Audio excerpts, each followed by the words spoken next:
बाकी खरं काय ना ते हे की मला काहीच जमत नाही, काय प्रॉफिट्स नाही आहेत. सीईओ म्हणून मला खूप काही शिकायचंय असंच वाटतं यांना. अखिल प्लीज गैरसमज करून घेऊ नकोस. हे असं आम्हाला काही म्हणायचं नाहीये. मग कसं आहे दादा, मी आता लहान राहिलो नाहीये, मोठा आहे मी आता, कळतं मला सगळं. तुम्ही हे जे काय करताय ना ते माझ्या न कळतपणे करताय आणि हे चुकीचं आहे.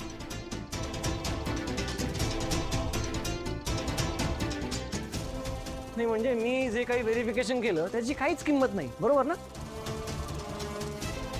मला काय क्लायंटची डील करताच येत नाही. अखिल आमचं कोणाचंही असं म्हणणंच नाहीये. तू उगाच पराचा कावळा करू नकोस प्लीज. दादा तू बोलूच नकोस प्लीज. मी तुला सांगितलं होतं की हा प्रोजेक्ट मी एकट्याने करणार आहे. मला एकट्याने करायचा कारण मला सरप्राईज द्यायचं सगळ्यांना. पण नाही, इथे काहीतरी वेगळं चालू आहे. मला लूप मध्ये न ठेवता तुम्ही परस्पर क्लायंटचं व्हेरिफिकेशन करताय. हे बघ अखिल, मी तुला अनेकदा सांगितलं की कोणतंही डील फायनल करण्याच्या आधी व्हेरिफिकेशन केलं गेलं पाहिजे. अरे साधा पासवर्ड जरी रिसेट करायचा असेल ना तर आपण तो मोबाईल वापरतो ना दररोज, त्याला सुद्धा व्हेरीफाय करावं लागतं. आणि इथे आपली इतकी मोठी कंपनी आहे, त्याचे काही नियम आहेत. आणि तू लूप तर म्हणतोयस ना, मग हे डील फायनल करताना तू आकाशला लूपमध्ये नाही ठेवलंस? तर तू होतासच ना, मग त्याला काय वेगळं सांगणार होतो मी? चुकतोयस तू. प्रश्न फक्त डीलचा किंवा इन्व्हेस्टमेंटचा नाही आहे, तर त्या क्लायंटच्या भरोशावर आपण जे भलं मोठं लोन काढणार आहोत ना त्याचा प्रश्न आहे.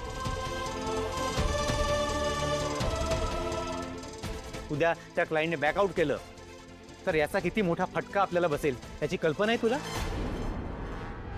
एक्झॅक्टली अखिल, मलाही हेच म्हणायचं आहे. Please try to understand. आता मी पण हेच म्हणतो तुला मागासपासून. मी काय वेगळं म्हणत नाहीये.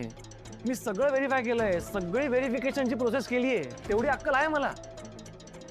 आणि I know that risk but I will prove my self. एक मिनिट नाही, हा काय प्रकार आहे तो आम्हाला तरी सविस्तर कळेल का? मी सांगतो.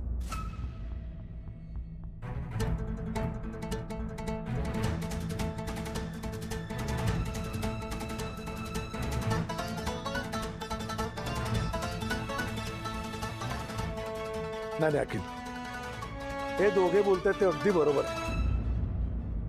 अरे आपण एवढं मोठं कर्ज काढतोय तर त्याचं व्हेरिफिकेशन झालंच पाहिजे.